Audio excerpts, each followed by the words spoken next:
Welcome to Worth the Effort Woodworking. You're the extended video on the introduction of our new sharpening appliance. And in it we'll cover directions, a lot of the key features about it, how to set it up, and such like that. Now there's a saying in the woodworking realm that if you can't sharpen, you just can't woodwork. Which means that sharpening is an essential skill to develop if you want to continue down the path of this craft. Now there are a lot of ways to sharpen your tools. A lot of people prefer the stones, whether that be oil, water stones, ceramic, or my favorite, diamond stones. A lot of people will use either abrasive paper or abrasive paste on something like MDF, glass, granite, marble, or just any kind of substrate. And there are some people that prefer machinery-based setups, which either use a grindstone or a whetstone. They will all work. They will get a sharp edge. The key thing is, are they really that convenient? And the best sharpening system is going to be the one you actually use.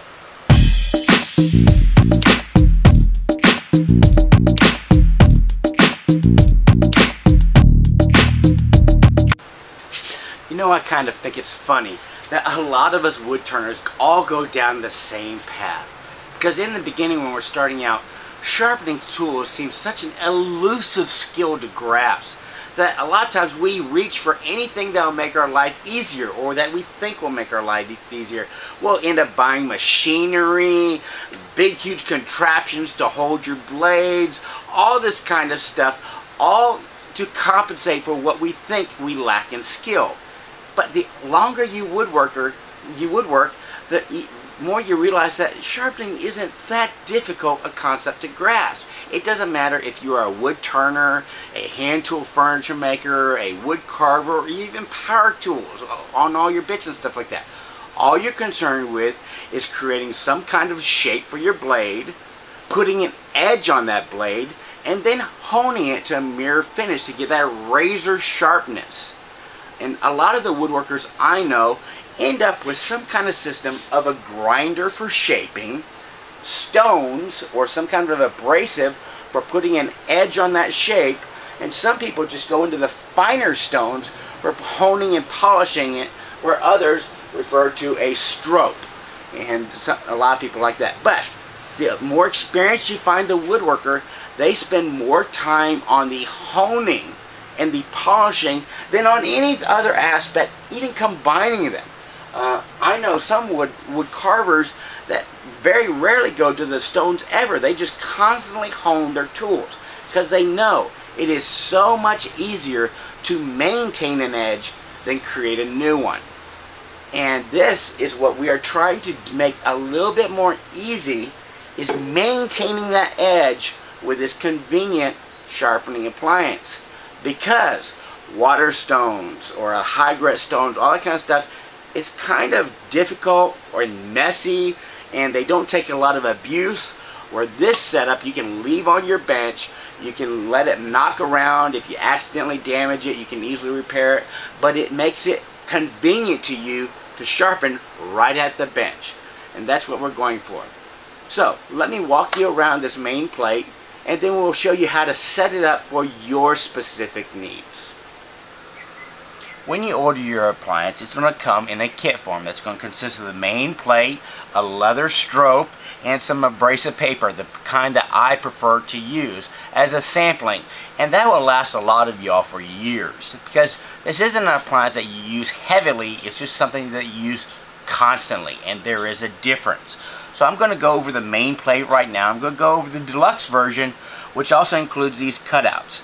Now this pre-production model of the standard version does not have the little circles on the upper corners, but the production version will, and I will explain those in a second.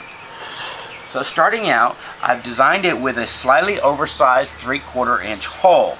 That is because it is very common in our industry to use 3/4 inch dog holes. And this will allow you just to drop it over a dog hole. See, it's a little bit oversized, so it'll slide on easy, and you can just leave it on your bench. It won't be bouncing around or anything like that, and when you drag on it or push on it, it's not going to move anywhere. I also like this because I personally hang them right on the leg of my bench on a little 3/4 inch dowel, or you can put it on your tool wall or in your toolbox and secure it that way. Up top I have two angles right here, and we will go over those in detail in 1 second because that's going to be the first thing we set up. These are here to help you set up your grinder. That way you can get a consistent shape on your tools and something that you prefer. Next up, we had the cutouts for those of y'all that prefer to use a jig. I've got my original batch set up to the most common jig I know of. These are those Robert Larson knockoffs of the original Eclipses. Your chisels go down here, your planes go down there, and they tell you protrusions on the side to set it up in order to get a specific angle on your blades. And we've got this set up. Most plane blades are done at 30 degrees, so we have a protrusion right here for 30 degrees, and it is sized so that you can use even your largest plane blades. This is the number 7 in Bailey style, and you can see it will fit a number 7, number 8 with a little bit of slop right there. And I do have a 2-inch slick chisel, which you can set up here. Now, chisels are somewhat personal. I know a lot of people prefer to set their chisels up at 25 degrees, so I have a farther protrusion for those. But most larger chisels are set up at 30 degrees, or if you have something that's taking a lot of abuse, that way you have a little indentation right here. You can set up all your 30 degrees and come down here for your 25s. It makes things a lot simpler. Next up, you'll notice this groove that's engraved down the middle. This is simply to help you align up your sandpaper, your abrasives. You can basically push it forward until it kind of stops in that one when you knock it off, and then run a knife down the edge, and you'll get exactly 1/3 the standard 8.5-inch sheet paper. That way you can use the same expensive abrasive 1, 2, 3 times and get a lot of life out of a sheet. I did that simply for convenience because I'm a penny pincher, and while this isn't going to use a lot of abrasive because you aren't taking a lot of metal off, you're just polishing it, over time, over a few years, it will work out. I also rounded over the bottom edge. This is so that you can wrap that sandpaper down here a little bit if you want and use it for curved tools. And I'll explain that a lot more when we go ahead and add the adhesives onto the back. Now, the plate itself is made of an extruded piece of 6061 T6 aluminum. That's an aeronautical grade aluminum that's known for great stability, high tensile strength, and extreme corrosion resistance, which makes it perfect for knocking around the bench. And worst case scenario, you actually do drop it pretty hard on something like a concrete floor and maybe mushroom or dent a corner, you can use a mill file to easily repair it. Now, straight from the extrusion line, this is flat enough for all our sharpening needs in the woodworking world. But we took it one step further and spent the time to have the entire face machined dead flat, so that you can use this as a reference surface when you are flattening the backs of your chisels. If you're kind of like me and you're kind of anal retentive when you first up your chisels and you want the entire back of the thing flat and polished and not just the last inch. One other advantage of using aluminum as the base substrate, unlike glass or marble or anything like that, guess what this is? A huge heat sink. And especially when you're working with dry abrasives, it is very easy to overheat the very cutting edge. Have you ever had a chisel just crumble right from the get-go?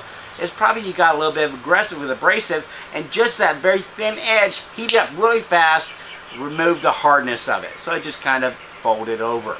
So with a giant heat sink as your backing plate, very little chance that that could happen unless you're just getting really aggressive with it. Which this is not something that you're going to use aggressively most of the time. It's just something to keep at your bench to make sharpening convenient, to make the honing process convenient. Let's set up these edges, because those are the first things you're going to want to set up when you get the appliance, because you're going to do that on the grinder, and you don't want the grinder's abrasives infiltrating the leather or the sandpaper. Now, being able to grind an edge is important, especially for a hand tool guy, and especially if you sharpen like I do, where I typically will grind and hone, grind and hone. I very rarely go to my stones. The only purpose I use grinding for is to remove metal and maintain the blade shape or its angle. And that's what these cutouts right here are designed to do, is to make it easy to be consistent on your grinding angles. Notice I didn't say accurate, I said consistent. Now I'm about to show you how to be accurate, but it is more important to be consistent. So if you prefer a 25 degrees, you can set it up and make this 25 degrees dead on perfect. Or if you prefer 30 degrees, you can set it up here. Or if you prefer something in between, you can make those adjustments here. Now, a lot of times I set my personal chisels up at 25 degrees because that's what I prefer. But when I set up chisels for my students, I always did it at 30 degrees because it made it a little bit more durable for them because they were a little bit more abusive for me. But also by setting it at 25 degrees, I have the option to increase the angle ever so slightly by simply raising the handle a little bit and honing a few strokes just to add to the tiniest micro bevel there. That's why I prefer the 25 degrees. Now I had a problem in designing this. There's a lot of geometry going on here and I don't have all the numbers. I use a 6-inch 36 grit wheel with a Veritas platform. Not everybody's going to have the same setup. Not everybody's going to be using the 6-inch wheel. A lot of people use the 8 inches or even the bigger 10 inches. 8-inch seems to be the most common. Some people touch their edge at dead center. Some people like me a little bit higher just so I don't have to bend over as farther. Also, the angles of blades are measured off of the back side of it. That's your angle. But we grind referencing the top side. Now if you look at your chisels, they are not parallel. They are trapezoid. And it seems every single manufacturer has a different angle to that trapezoid. So it's very difficult to be dead consistent. So, from us, this is the closest compromise I can get. It is based upon my 1/2-inch chisel and my setup.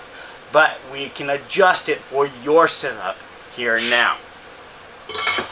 Also note, once you set it up for your most commonly used chisel or plane. Because even though they are all from the same manufacturer, these trapezoids can change as you go up and down sizes by some manufacturers.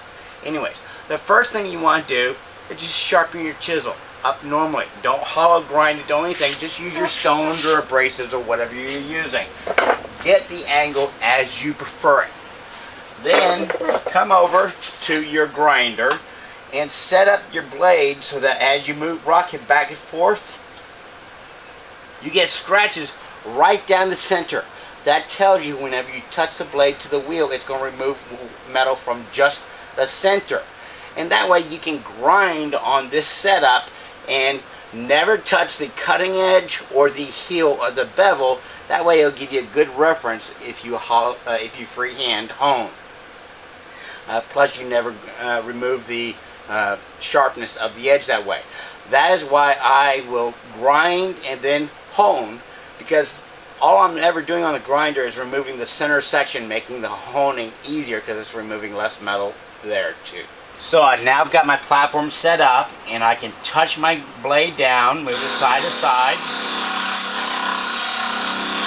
And as you can see, I'm just taking off metal from the center.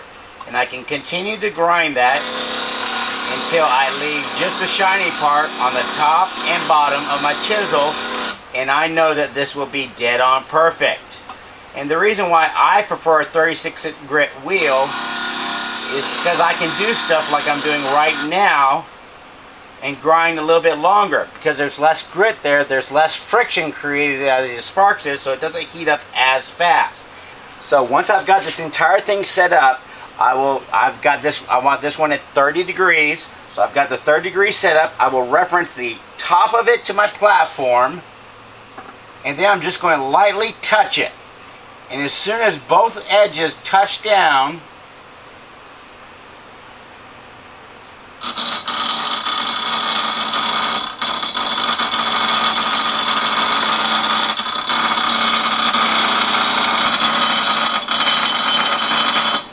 there you go. As soon as you can feel it touching both the front and the back, you know you got it set up dead perfect and you never have to do this again. So anytime you never need to come back and reset it, all you do is you touch it down to the top bottom roller, rotate it around until the touch tops, and then lock it all down, and you'll be able to reset your fence every single time consistently. Now that we've got all that set up, let's go ahead and add the abrasives. I send you a 0.5 and a 0.15 micron sheet of abrasive. The 0.15 is the equivalent of about 1,000 grit, and the 0.5 is the equivalent of about 9,000 grit. These sheets come from 3M, and they're specifically designed for sharpening high-speed steel tools, so they will work perfectly for our stuff, especially since a lot of us use A2, O1, or some powder metals. Just great for that one. The first thing you want to do is section off 1/3 of the sheet. So what I do is I just drop it in that groove, slide it over, hold it down, grab my knife, and just run it down the edge. It'll cut you off a perfectly sized sheet.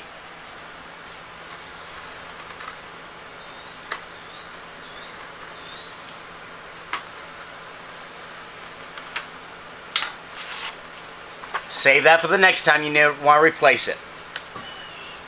Now I'm going to use the optional curve because I do have curved tools that I want to remove the burr on. So I'm going to fold my paper over the edge when I do this one. And I am going to be using a spray adhesive. Once again, I kind of prefer the 3M product. So what I do is I will come down, I will position it so it just wraps over the edge and comes all the way up, and I will give myself a little pencil mark right there. Do the same thing to the other side to get the maximum use of the abrasive paper. And then I like to take a piece of blue tape just to take care of the overspray. You can generally remove the spray adhesive with a little bit of denatured alcohol, but if you don't have to, why worry about it? So there, we're just going to spray it down and follow the instructions on whatever adhesive you have to attach the abrasive.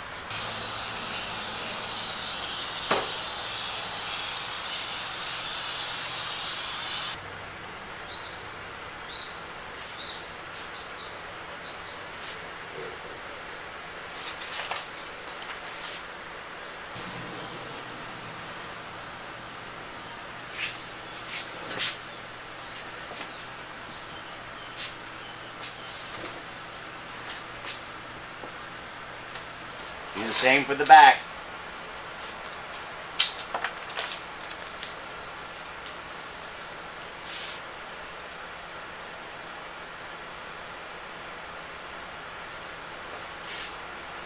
From here, it's just a matter of removing the excess, and we'll have a finished product ready to sharpen all your tools.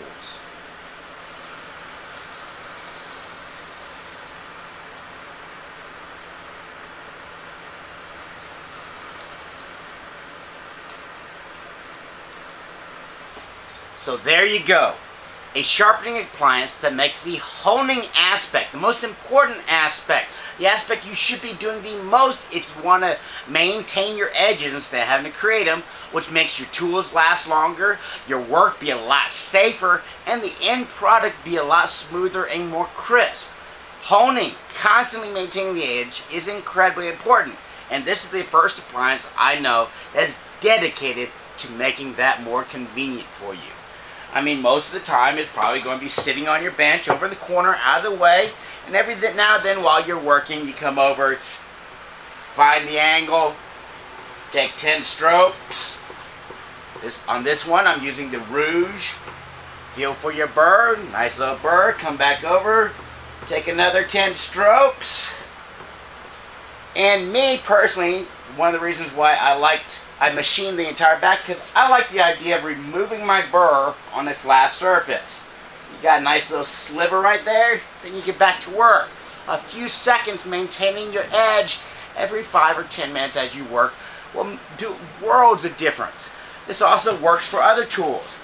I like the fact that because the abrasive comes right up to the edge, on my knives, I can push the hilt against the knife edge and really hone that edge. Really get it nice and good. You can see the metal, it's coming right off on this brand new surface. Just really taking a nice cutting to get that edge going over. Maintaining your edges very well. Now if you nick an edge, you always got the 1000 grit to really quickly touch it up. But if you're like me, occasionally I'll be chopping something like white oak or something like that, and I'll notice a little breakage right there. So I might want to increase the angle. So all I can do is I can come over to the 1000 grit side, find my bevel, because it's hollow ground, and then just lift up a little bit. Take 1 or 2 strokes. I got a nice little micro bevel now. Come back over to the 9000 grit side, the 0.15, take a few strokes, then flip it over and do my normal honing process and get back to work. Other tools this works well, of course. Hand planes are just big chisels. So you can pop that out, hone up your blade, put it back in and go. Carving tools, especially the letter carving tools, these is incredibly important to keep these sharp because all you're using is hand pressure. Easy peasy. Here's other tools I really like the fact. Curved tools. I mean, we can hone the outside of curved tools fairly easily, just rocking them around. But how do we remove the burr on the inside? Well, that is where that curved aspect comes in, because I can now real quickly just come into the inside and roll it off and remove that interior burr just like that. Makes things a lot easier. Same for my carving gouges. Once again, you can get into that habit of just walking your body back and forth, making that sharpening, and then remove the burr on the interior. Easy peasy. These are great setup to make sharpening convenient, and that's all I'm trying to do. Make it safer for you. Well, I hope you enjoyed this. You can see some real benefits out of it. This is going to be the second product in our lineup, actually the second and third, because we have 2 different versions of it, and we are taking pre-orders at a greatly discounted price right now through the end of July, with production starting in August and hopefully delivery by the end of August. So, a convenient sharpening setup. I do believe it is worth the effort. Y'all be safe and have fun.